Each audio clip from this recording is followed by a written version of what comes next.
right, folks, I have a very, very special guest today. I couldn't be more excited. You probably know him best from Growing Pains. He was Ben Seaver, but he's done so much more. He is, of course, an actor, a producer, author, a chef, Mr. Jeremy Miller. Thank you so much for doing this, man. I appreciate it. How you doing, man? I am great. I am super excited to be speaking with you. I grew up on you. I mean, like you and I were talking before this started. I'm almost the exact same age as you. I grew up with Ben Seaver.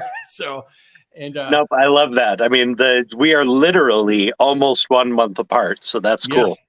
So yeah, and it's funny when we do talk about Growing Pains, we'll get there. But I have a couple of favorite episodes too that kind of involve like as you got older, I was like, oh man, it was kind of fun watching you grow up and kind of start to be a teenager as I was.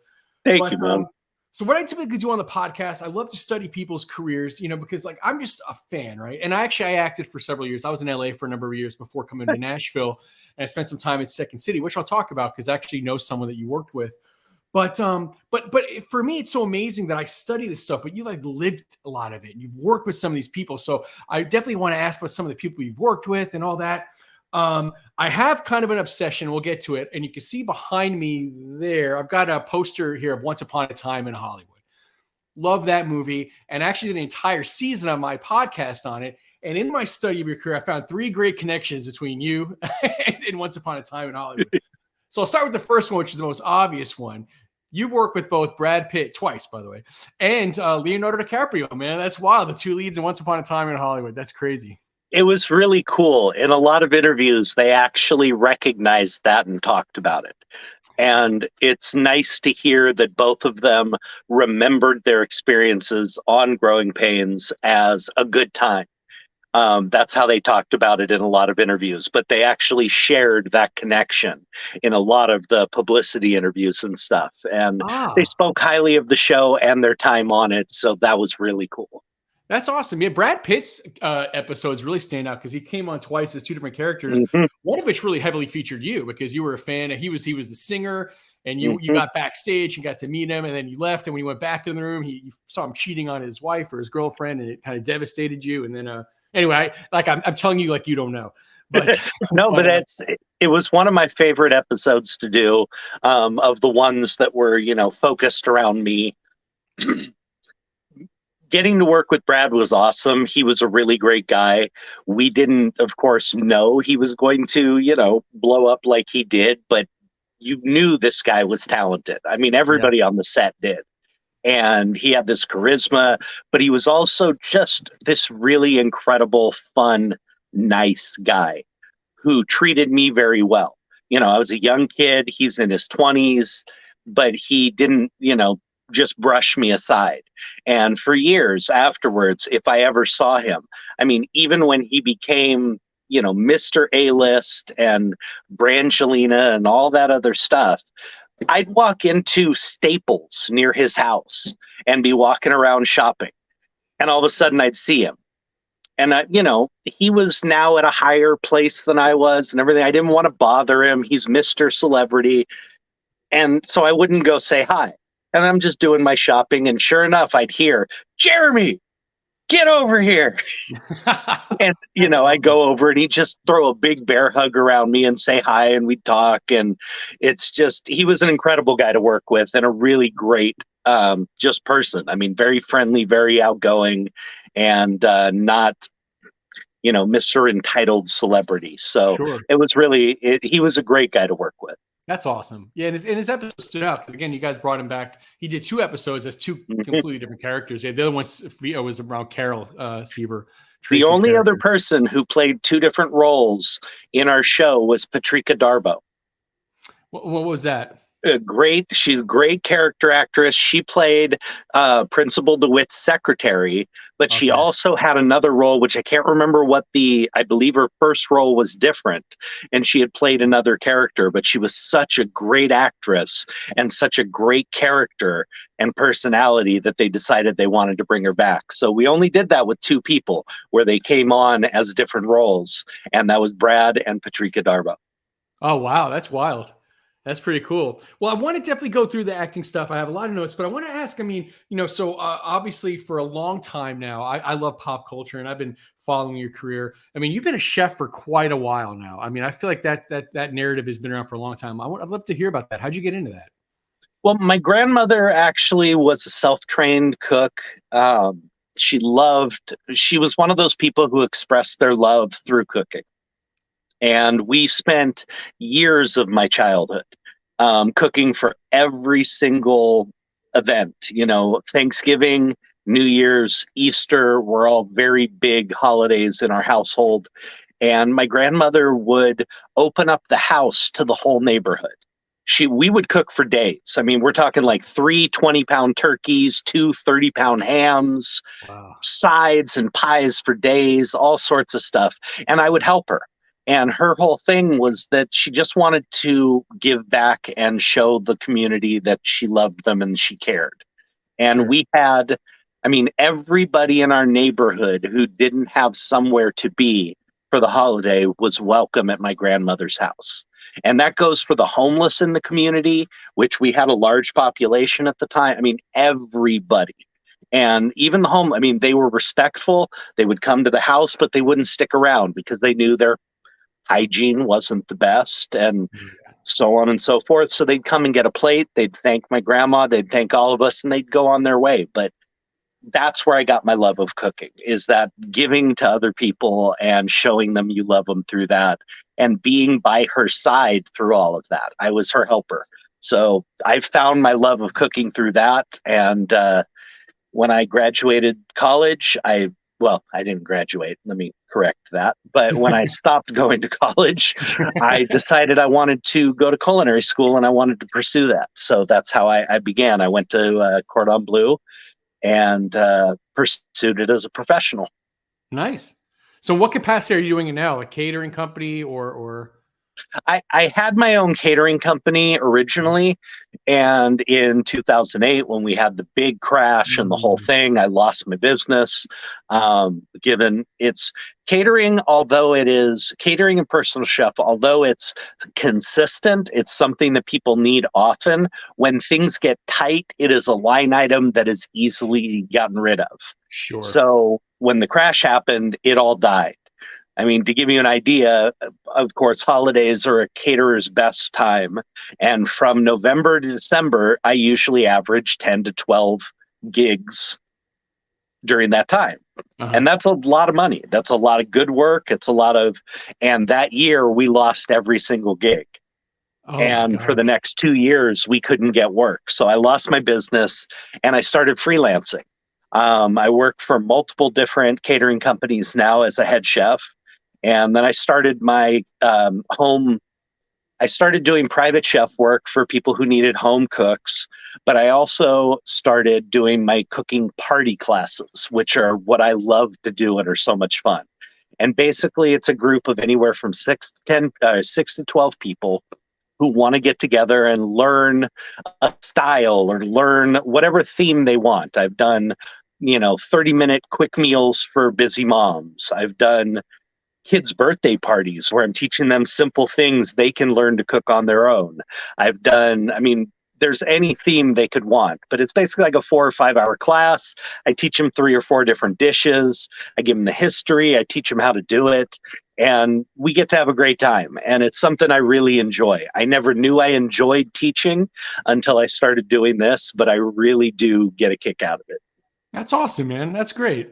Yeah. So I want to dive into the acting. So, again, I've studied the career. I've picked out a few things that I really want to talk to you about. And what I'll do also is I have a separate episode that'll come out when I release this interview, where one episode is just me going through your career, and then the other one will be us talking.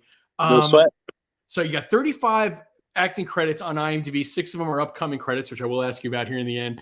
The first one, cool credit, 1984 episode of Pryor's Place, right? So that's Richard Pryor's kind of like an educational kids show.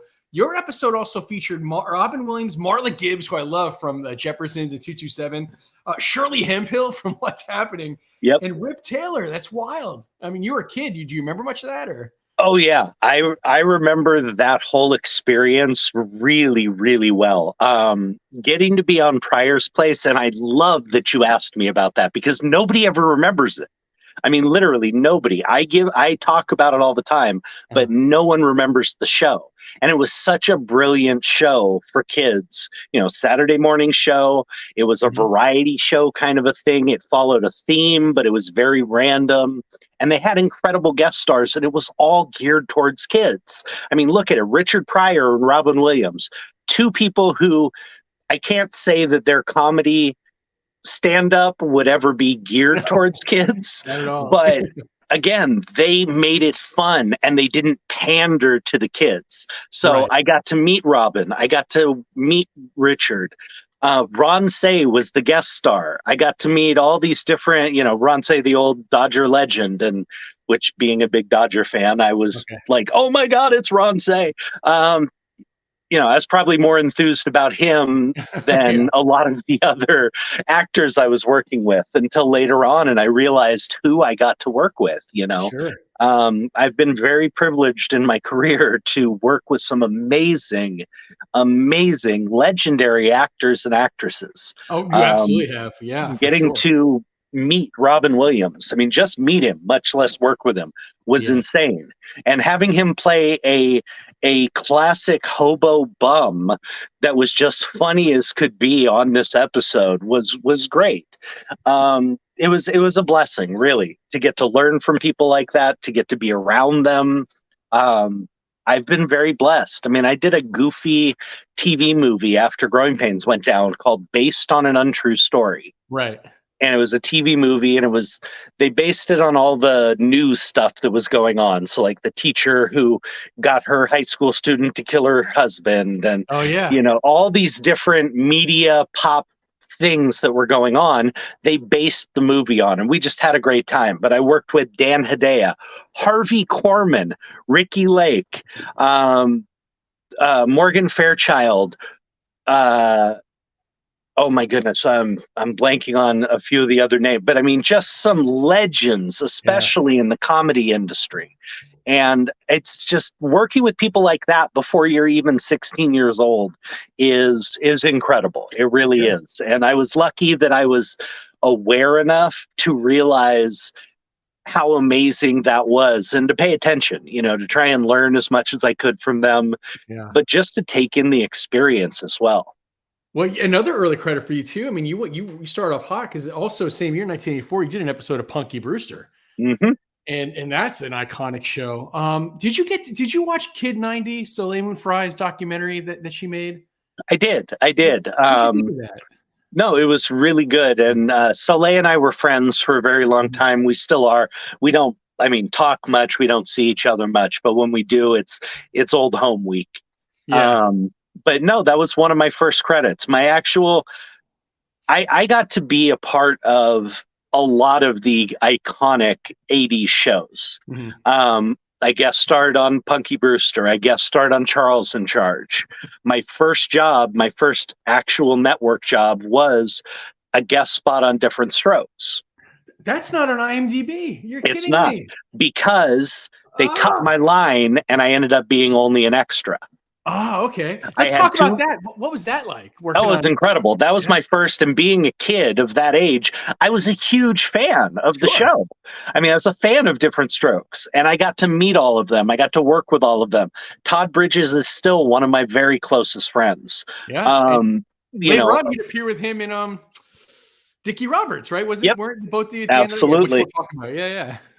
So it was incredible to get to do that as a kid. It was just, wow, I'm a part of this, you know, show that I love, and getting to meet the people that I looked up to and find out how awesome they were. It was really cool. Yeah.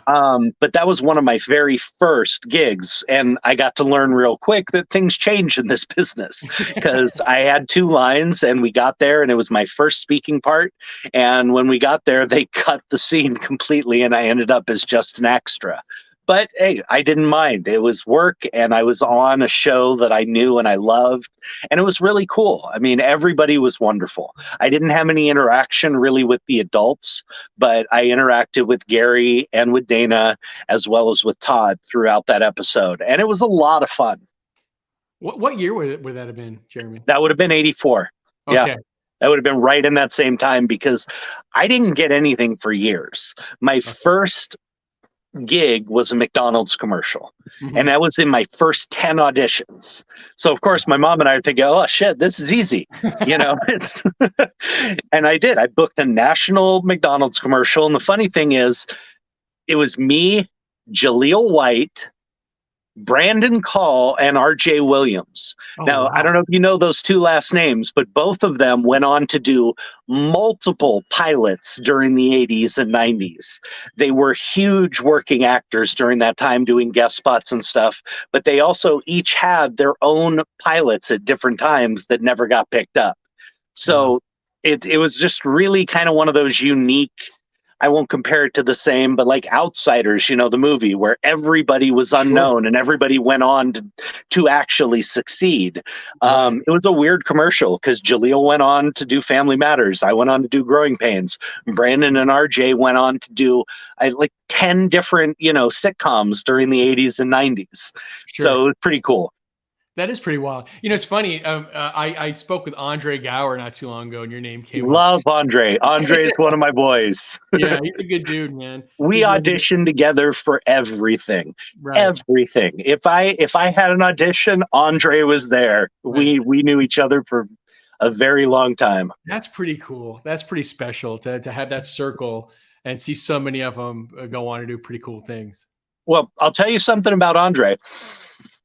It was a weird dichotomy. It seemed like him or I would get most stuff when we were going out for the guest spot roles and stuff.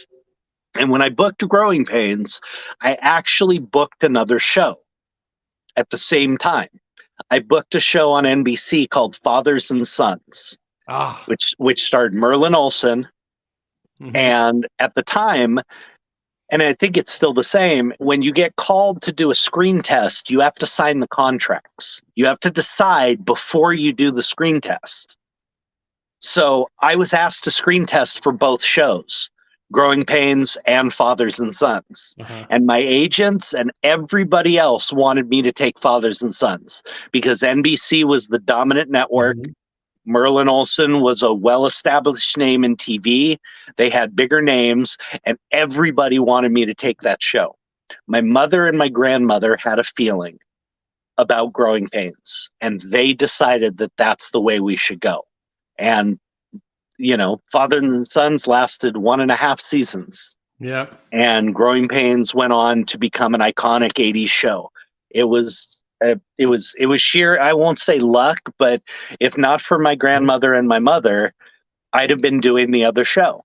And sure enough, Andre got Yeah. the other show. He was the star kid in Fathers and Sons. So Right. him and I have been connected for many years. That's so funny, man. Yeah, he spoke really highly of you. It was pretty funny. I think I even He said it in lies. the episode. He lies. I think I even said it. I was like, I'm going to talk to Jeremy soon because I already had you on the calendar. He's like, oh, tell him I said hi. But, He's such a great guy. I love him. so moving on with your credits, I found here's our second Once Upon a Time in Hollywood reference.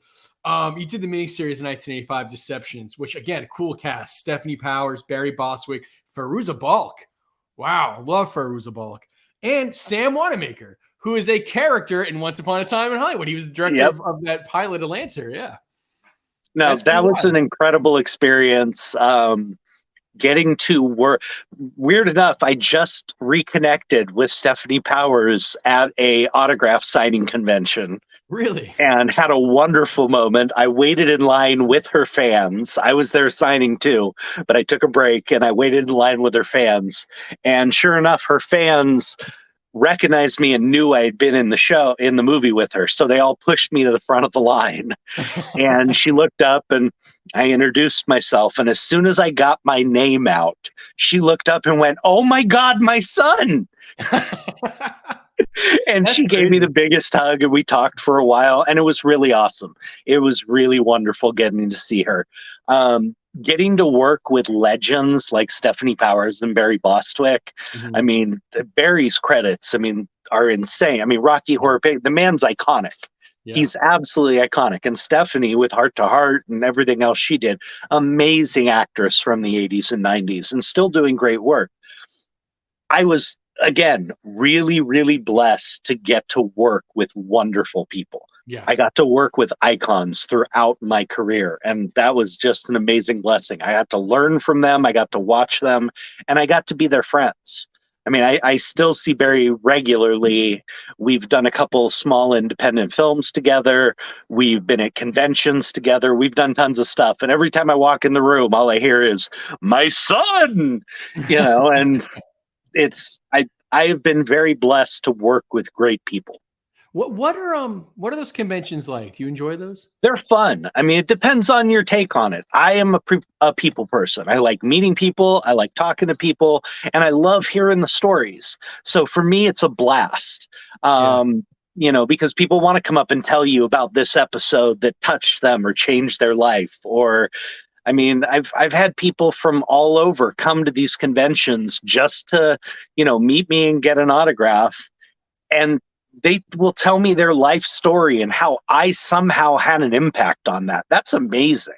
Sure. So I really enjoy doing them. It's a fun time. Well, it's an interesting kind of fame and celebrity that you have, because I would imagine in some respects you probably can operate under the radar. But then to the people who know you, like that was a monster show. You were in people's living rooms every week, Jeremy, for so long that there are people like me who literally grew up with you. Like I would Mhm. have to imagine when they see you and it clicks in their brain who you are, they almost probably can't help themselves. You know what I mean? No, it does still. Yeah. And I mean, in Los Angeles, it is less because people are used to seeing people and so on. But if I leave the state, even today, I can be full grown beard and looking disheveled and everything, and I still get recognized everywhere I go. Yeah. And that's cool. It took time to get to grips with that. There was a period of time where it was like, could everybody just leave me alone and let me go about my life? It was a struggle for a bit, but I came to the point where I really saw how much of an impact our show made on people, how much joy we brought into people's lives, and even how some of the more dramatic moments connected with people and affected them. And Sure. I mean, I was just a kid having fun and getting to do something I loved, Yeah. and finding out that 25, 35 years later, it still has an effect on people or it moved people's lives in a better direction. I mean, what a privilege. Sure. That's wild. You have a great outlook on it. Yeah. That's fantastic. Let's talk about something iconic, man. You were the voice of Linus. that, That's wild. And you that did was one of my several different favorites. projects, right? Like I think Yeah, three different that projects. was Yeah. absolutely one of my favorite things to do. I actually booked Linus, I want to say like 6 months after I got growing pains. So it was very soon. I Uh-huh. wasn't known. But I went in and did the audition, and Lee Mendelson, who was the main producer and basically Charles Schultz's right hand man in getting all the TV stuff done, um, he was there for the audition. And when I got done reading, he came in and said, "You sound the most like the original Linus I have ever heard. You're hired." He hired me on the spot, and it's the only time it's ever happened. Wow. Um, they literally sent all the rest of the kids who were going to audition home. Interesting. And all of a sudden, I'm a part of Peanuts, Yeah. which, I mean, as a kid, I'm 8 years old. It's already like one of my favorite things in the world. I was a Right. huge Peanuts fan. And now all of a sudden, I'm a part of it. That's So wild. it was incredible. It really was. We had some amazing actors and actresses to work with. I got to do this is the New Year's Charlie Brown Mhm. special. I got to do This Is America Charlie Brown. And then the one I'm probably most proud of is we did the Snoopy musical. Uh-huh. It was a 1 hour special on TV, and everything was sung. It was a musical. And we trained. I had already been doing voice lessons and stuff, and Uh-huh. I worked for almost 6 months beforehand on these songs specifically with my voice coach. And they hired voice coaches for everybody else, and it was almost operatic. And we're freaking 9 years old and 10 years old and Right. doing this incredible. So that was a lot of fun, and it's one of the parts of Peanuts that I'm most proud of. But I That's mean, I cool. worked with Chad Allen from Chad, our yeah, house, and love Chad tons of. Allen. He played Charlie Brown. I had two different Charlie Browns, but he was one of them. Mhm. Amy Foster from Punky Brewster was my Sally. Um, we just and I, oh my god, I'm blanking on names. Please, guys, don't kill me. But we had really great people to work with as well. And it was fun because we were all kids, you know. Sure. Our fun time was just hanging out in the green room and messing around and being kids and doing school together. And then they'd call you in. And this was the unique thing that you had to get used to was you didn't play off of anybody. Everything you recorded was by yourself watching a monitor. Or more often than not, they hadn't done the animation yet because they matched the animation to our voices. Sure. So you're standing in front of a microphone with no one to recite lines back and forth to you, with no one to play off of to get any emotion or character going. And you have to just deliver the lines and deliver the character. So it was Wow. interesting because I'd never done anything like that. I'd done a couple of movies and I'd been on the show now for about a year, and I always had someone to play off of, Right. which for me as an actor is always where I do my best work. Mhm. Um, if you give me somebody good who's giving me emotion back, I respond to that, and that's how I've always done what I do. Right. But learning to just deliver what they wanted all on its own in a bubble was really unique. Right. What you know what's interesting too, it's such a bittersweet kind of a job being a kid and getting voiceover because you know you can only keep it so long. Because at some point you grow up, your voice changes, and hmm yeah, I there's got that. a solid 2.5 years, Yeah, which I would have thought, which yeah, was that's a long that time. was Yeah. a great run. It really was Yeah. for being the age I was. But Uh-huh. by the time I was about 11 or so, my voice did start to change. Time to go.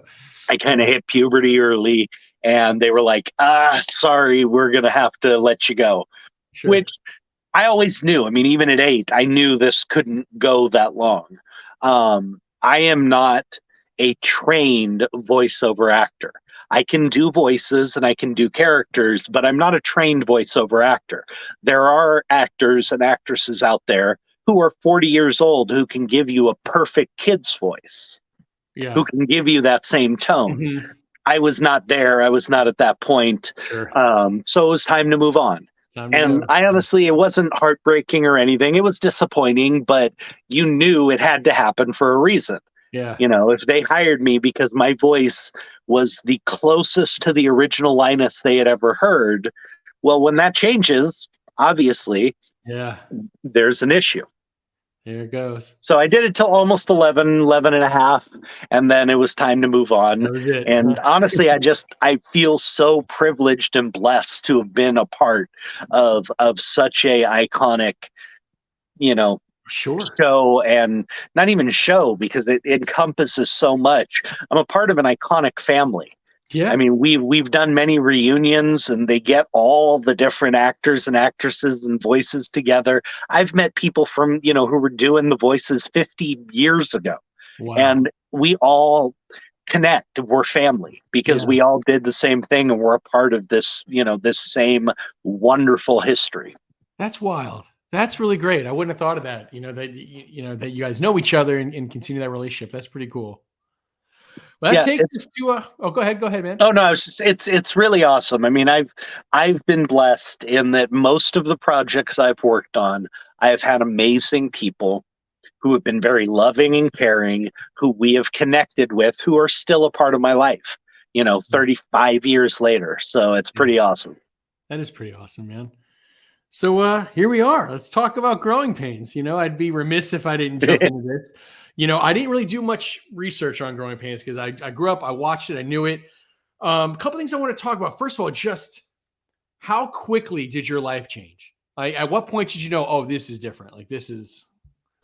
Honestly, the first real moment was when, after the first season, I went back to regular school. Okay. Okay. Hmm. So after the first season, I went back to my normal school in, I want to say, like February, when the season had stopped. And the show was already a hit. So when I went to school that first day, and this is a new school, well, it was kind of a new school. Long story. I'd gone there in kindergarten, moved back when we were in like third grade, but it was a new school. And when I walked on campus, not when I walked on, but the first lunch break, every child in that school swarmed me. And I'm not kidding. I was on the playground and like 2,000 kids in my elementary school descended on me. And I Wow. was surrounded by a mob, being pulled in every direction. Hey, come play with us. Come do this. Come do that. Da-da. I ended up eating lunch in the principal's office for the first week while people Oh, kind of adjusted to me being there.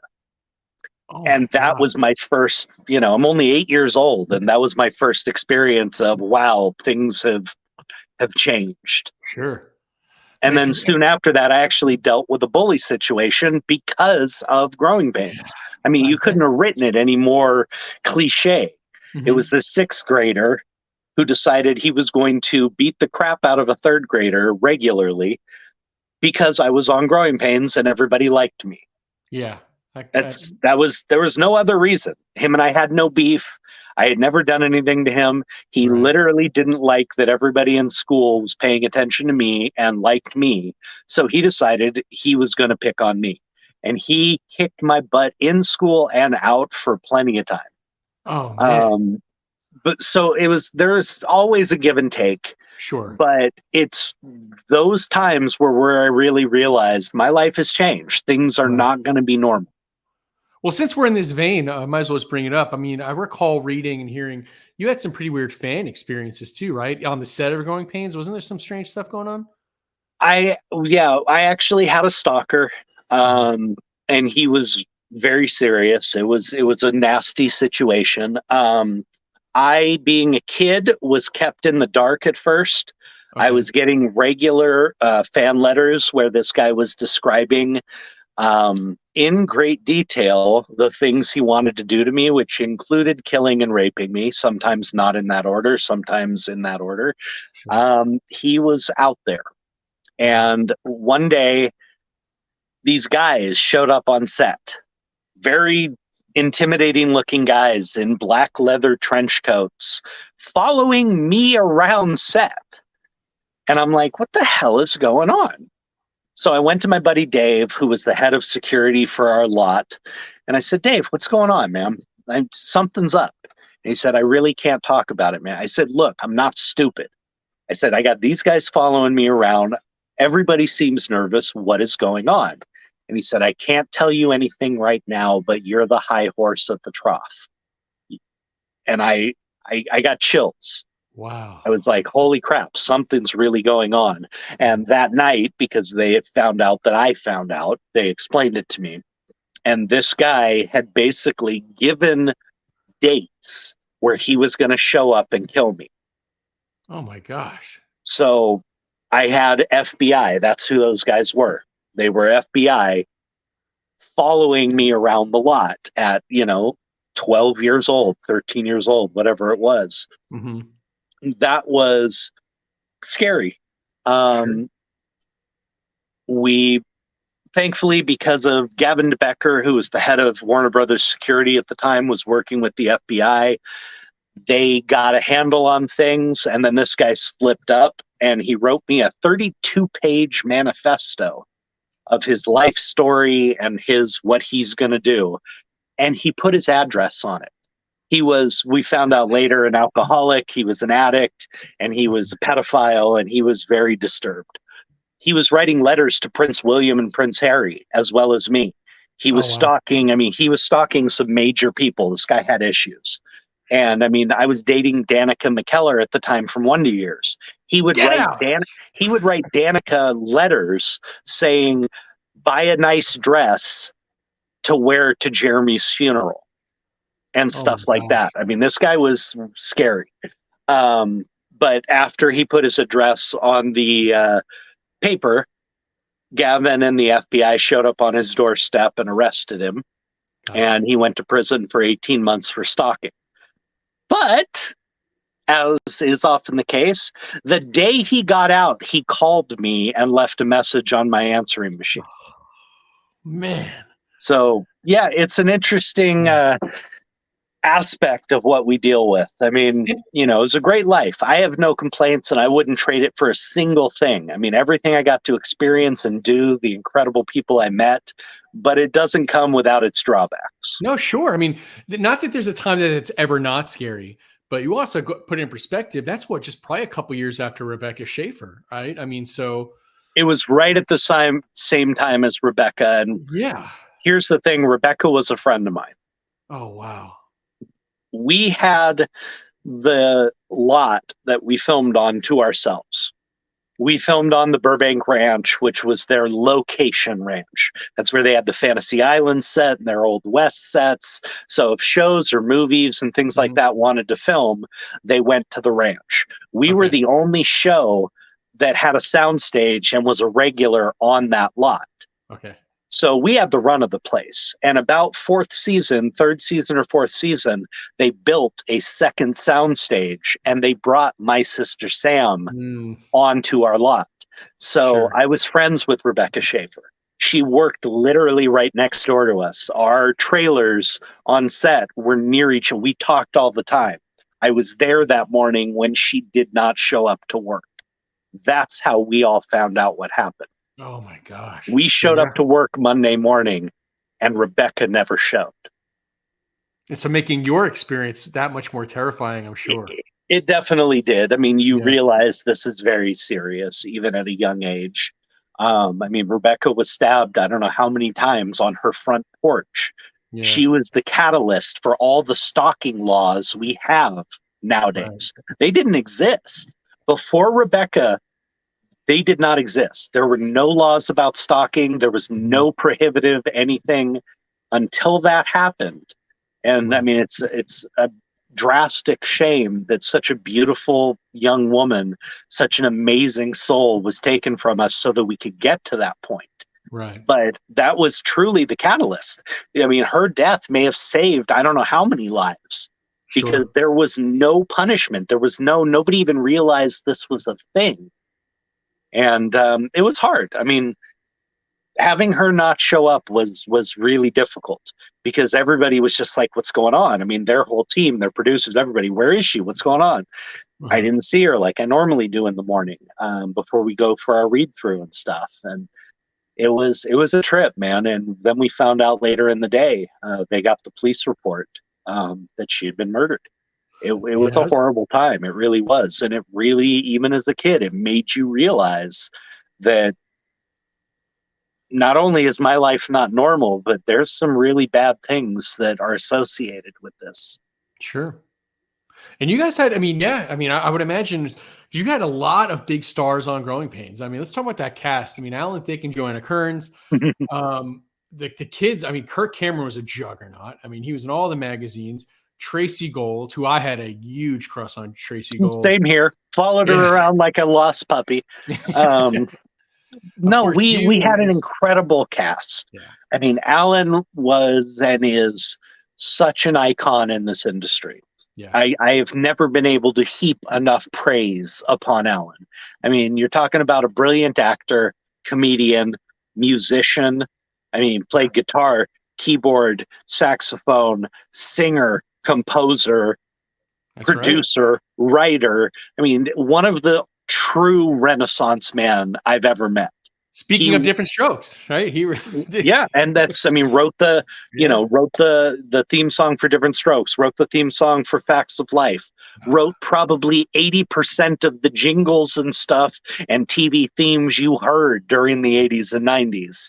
He was an amazingly talented man and I was very blessed to have him as a part of my life.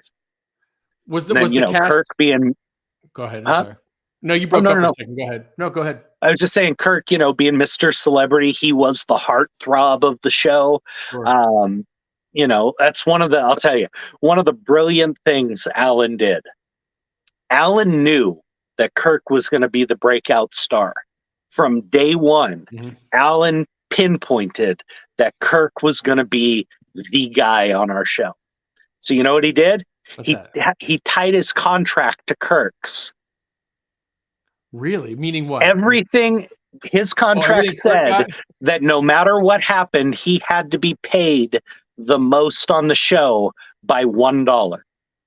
Oh, wow. So as Kirk blew up in popularity and just kept skyrocketing, well, as his contracts kept getting negotiated Yeah. higher, Alan's agents didn't even have to do anything. Right, right, right. They literally just sat back and watched everything skyrocket and then said, well, we get $1 more than that. But that's Wow. how smart Alan was as a businessman as well, and how much he knew the entertainment business. Right, He right, could right. see the charisma Kirk had. And he knew that in this type of show, he was going to be the big draw. Well, And, Kirk carried that mantle very well. He was a loving, caring, compassionate guy who, was there for his fans. That was who he was. He mhm. was the perfect star for our show. Sure. And, Joanna Kearns, who not only a brilliant actress, but has gone on to be one of the most popular and successful directors Yeah, in Hollywood. yeah, Tracy Gold does Lifetime movies up the yin yang and TV yeah. movies and 3 talk shows and multiple sitcoms. And I worked with some of the most talented people in the world, and it was incredible. And that's not even mentioning our guest stars. As we've Sure. already talked about, we had Leo, we had Brad Pitt, Hilary Swank, Annette Funicello, Alan Hale Jr., Heather Graham. I mean, I could literally go down the Gordon list. Jump. Don't forget Gordon Jump. No, Gordon Jump. Yeah, Gordon yeah, was one of my favorites. Getting to yeah. play my grandfather, and then unfortunately, because he was older in age, he was Mhm. well into his 70s when he took on that role. Gordon couldn't remember his lines. Gordon was the only actor we worked with who worked with cue cards almost completely. Oh, really? And it made things so much fun. And he wasn't self-conscious about it. He joked about it. And when he botched something because he couldn't read it, because he's an older guy, Right. he'd just crack a joke and we'd have a good time. But again, I got to work with so many legends. And it's an honor. It really is. I look back at it every day and I'm just dumbfounded at how much talent I was around regularly. Sure. I got the opportunity. So I mentioned earlier, I spent some years acting in LA, and I did a lot of improv and sketch. I was at Second City for a number of years, both in LA and then in Las Vegas as well. And although he wasn't part of Second City, one of the staples in the LA studio was Andrew Koenig. And so I got to know him pretty well. And of course, I had just moved to LA. So I go to Hmm. LA and I'm taking these improv classes and I'm starting to perform. And I'm like, that's boner. But no one's bringing it up. So I don't want to be the guy, you know what I mean? Right. I don't want to be uncool. But I was like, oh my God, it's boner, and just immensely talented. I mean, blew everyone off the stage. And of course, it was very sad what happened. I miss Andrew. I really do. He was an amazing guy. He had a lot of issues. Mhm. I think he struggled with his father's fame and Yeah. how that affected him, for a long time. He was very closed off to the outside world. Mhm. He was very open with us, but he was very different with the outside world. But again, he was iconic. Boner is an iconic Yeah. character, and Yeah. the name was iconic. We actually brought that name into the mainstream zeitgeist.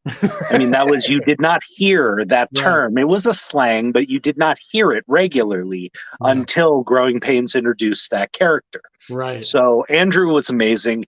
I loved the episode we got to bring him back, where he had gone to the Marines Sure. and he actually came back for an episode when he was on leave. Right. I And remember that. that was basically, he had already said he didn't want to be a part of the show anymore. That's why they had written him going to the Marines. He was, struggling with, did he want to act? Did he want to be a part of this? Did he want to play this character who was a dumb character? A great character, but who played dumb. And, Yeah. he wasn't real happy with the character. So it was awesome to have him back even for one episode. Right. And I really loved how we focused on what he's doing and we gave him his moment. And I really wish we could have brought him back more. But he didn't want it. I mean, that's Yeah. just the truth. He didn't want to be Boner and he didn't want to be a part of that anymore. And I can understand that from where he was coming from. But it's a shame. Again, we lose so many incredibly talented people to these outside demons. Yeah. And unfortunately, Andrew was one of the casualties. Yeah, you could tell he had a real tight circle of friends at Second City, and he was just a standout performer. They were standout performers, but Yep. to everyone else, yeah, he wasn't the friendliest guy in the world. Not that he was rude, but I guess like you said, Mm-hmm. closed off. I mean, he He's definitely very wasn't. closed off.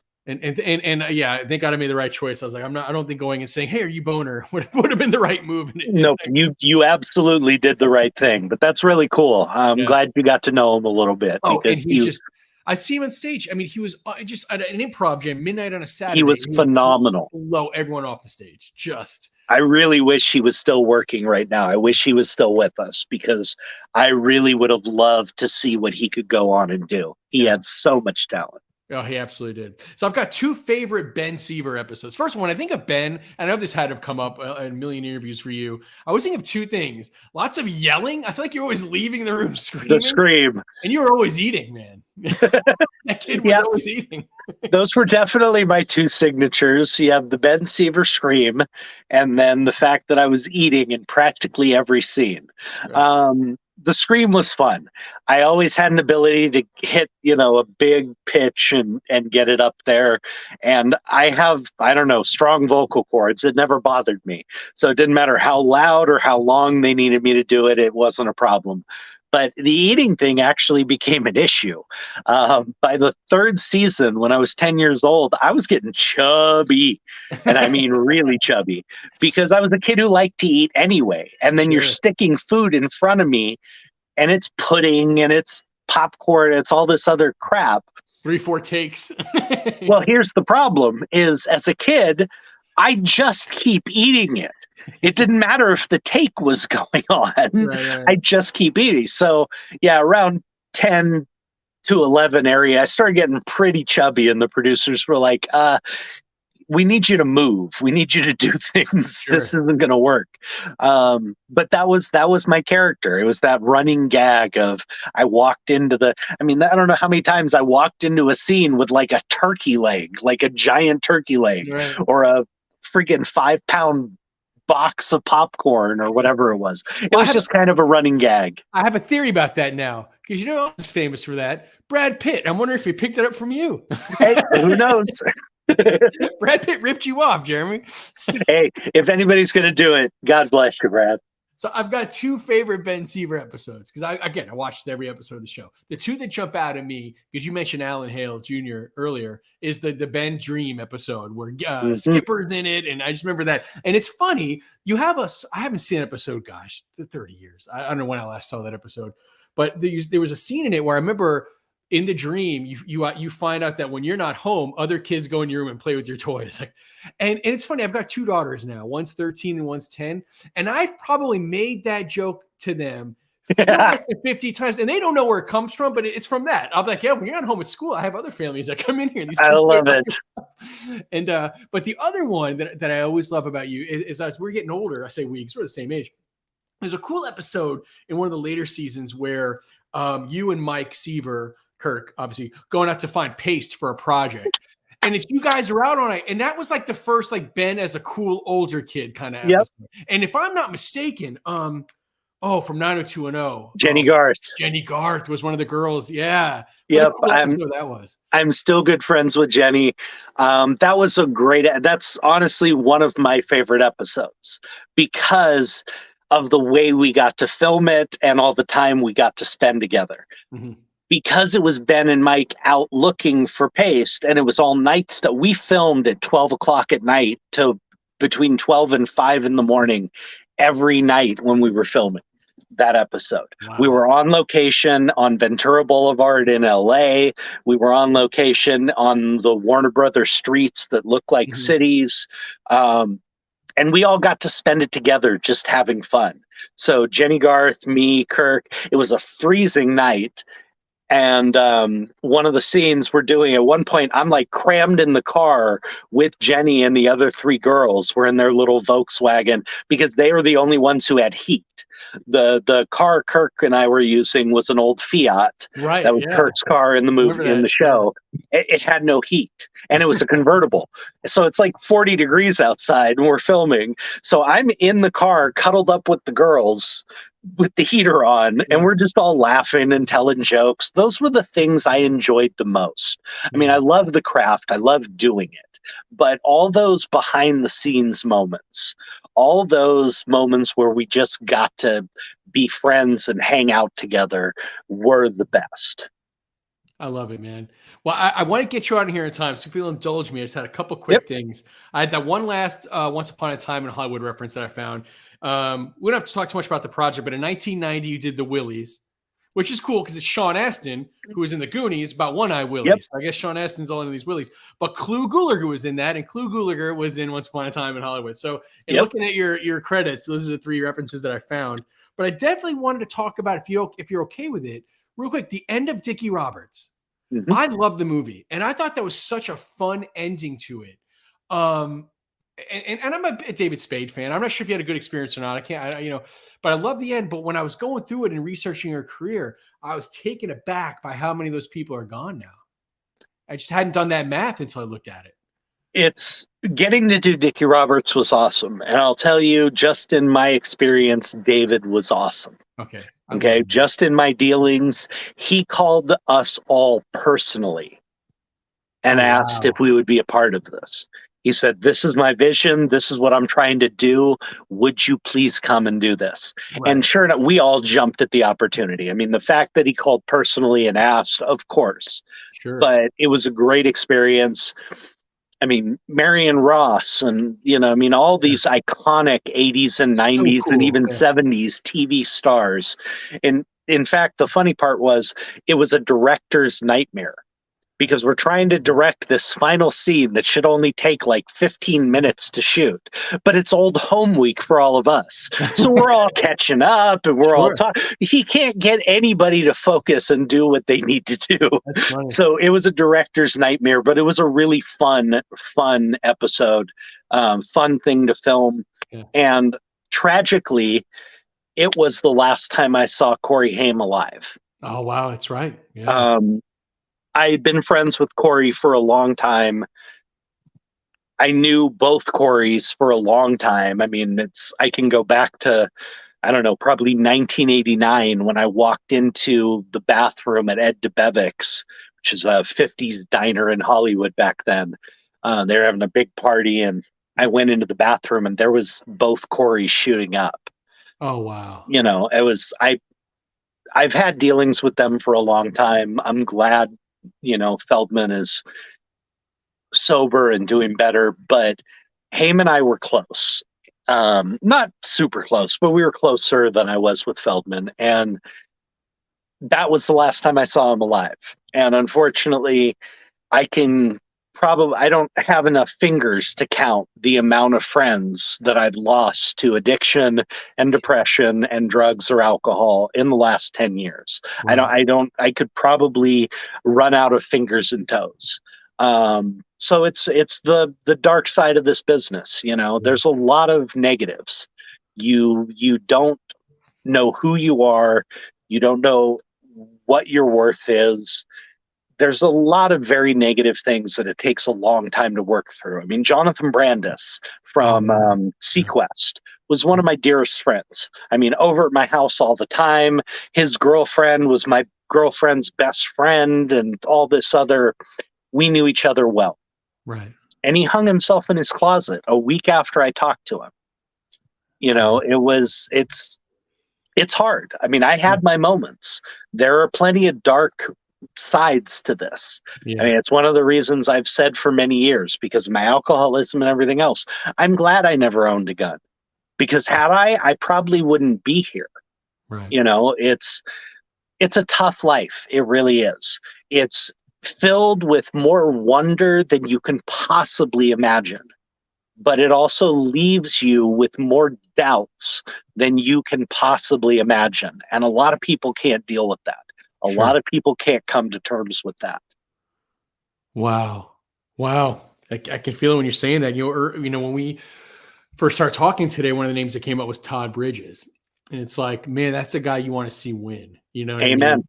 Yeah. No, it's a guy who came through it, and that's Mhm. why I madly respect him. He's recently married again, still sober, doing great. He's an amazing guy, and he's like a big brother to me. I mean, he calls me regularly just to make sure I'm doing okay. Yeah. That's what kind of guy he is. He's amazing. But his favorite joke is that, because of everything he went through when he had his crack addiction and everything else. I mean, Mhm. he's in a crack house and a drug dealer pulls a gun on him and he kills the drug dealer in self-defense. Right. And yet the government went after him for 2 years and spent almost $3 million trying to put him in jail. So his favorite joke is, I spent 300,000 trying to stay out of it. The government spent 3 million trying to put me in it. I think it was a good investment. Wow. Oh, and speaking of the Coreys too, I remember when they had that reality show, the two Coreys, Hmm. Todd Bridges was on it, and he challenged Corey Haim because he was like, I believe Corey Feldman is taking care of his business, but I don't think you are, Corey. Referencing But Corey Haim, and that you could was the tell. problem. Yeah. Corey had a harder time getting out of it. Yeah. You could Um, tell. I have issues with Feldman in the way that he still utilizes Haim in his story. Sure. That's just, I don't like it. Got it. I've heard that from a lot of folks. I I mean, don't like it at all. A lot of us don't. Anybody who knew Haim feels like Feldman is just kind of capitalizing on his death for sure. his publicity. But Haim struggled more with the addiction and who he was than most people I know. I'm not sharing anything. This is not anything he told me. This is just my observations. But Haim had a lot of conflict over sexuality. Hmm.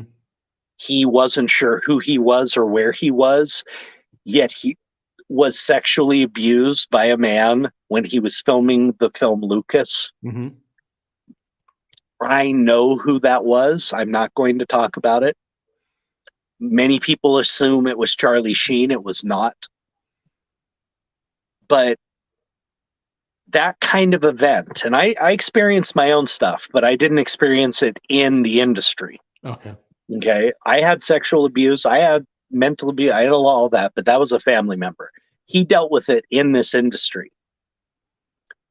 And it leaves you not knowing who you can trust. I mean, it Sure. doesn't. And he was very reserved. He didn't know who he could trust. And again, he was struggling with who he was, with his own identity, his sexuality, his worth in the world. It's something that most young actors have to deal with and find a way through. I dealt with it through addiction. I dealt with it with my alcoholism. Not so much the acting part, but the abuse part. From my stepdad, Mhm. asswipe. Sorry, but I don't have much else I can call him that's nice. Um, People run to addiction. That's the fact. The Yeah. gate, I Russell Brand said it the best. He said, marijuana is not a gateway. Alcohol is not a gateway. Abuse is the gateway.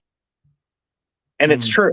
It's physical abuse, mental abuse, sexual abuse. All of those things are the highest common factor in addiction problems. That's the gateway. That is what gets you there. Yeah. Not knowing how to deal with those horrible experiences that happen to you. That's what I did. I dove to the bottom of a bottle because I couldn't deal with the fact that I'd been molested and I'd been beaten and I'd been all this other stuff. I couldn't come to grips with that. Wow. It's so common. Yeah. And I know my friend Corey was dealing with stuff like that, Hmm. and he couldn't get out of it. Feldman, for all his faults, managed to find his way out of addiction. And Right. I praise him for that. But Haim never got there. Got it. Well, I mean, I want to keep you on time. I love that you reference Russell Brand. I've read his book, Freedom Recovery, or Recovery Freedom from Our Addictions twice, actually. Mhm. His interpretation of the 12 steps. I know it well. And again, I want to get you out of here on time. Anything you're working on now, Jeremy? Any upcoming I'm still projects? doing my cooking classes. I got multiple projects coming up. COVID threw financing into a loop for everything. So I have three independent films that are all supposed to be getting back going in the next year. Two of them are horror, will be very fun. I'm also still doing my cooking stuff. I have the Bedford International Film Festival coming up in July. I might be there, by the And way. I oh, might be. God, that'd be great. That'd be Yeah, awesome to see you. yeah. I might But be I'm going to there. be doing one of my cooking exhibitions Mhm. to kind of launch the festival, and then I'll be a part of the Q&As and all of the different things that go on. But I love that festival. It's a great opportunity to give filmmakers and artists a chance to be seen. You know, Sure. people who don't get a chance to get into the big film festivals or get into the big projects in LA or New York, it gives them an opportunity to be seen and to get their work noticed. So it's a really Love it. cool. Where can we find you on social media, sir? Well, you can check me out. My page, I believe, is jeremyjamesmiller.com, but it's the real Jeremy James Miller on Instagram, Jeremy James Miller on Facebook, and yeah, that's about it. I love it, man. Well, hey, like I said, I want to get you out of here on time. You've been such a gentleman, Jeremy. I cherish the opportunity. Thank you so much, man. This has been a pleasure for me. I hope you I hope you enjoyed it too. I hope I didn't I did. pester you too much. But thank you so much for being so generous with your time, man. Much appreciated. Thank you for having me on. All right, Jeremy. Have a great night, man. You take care.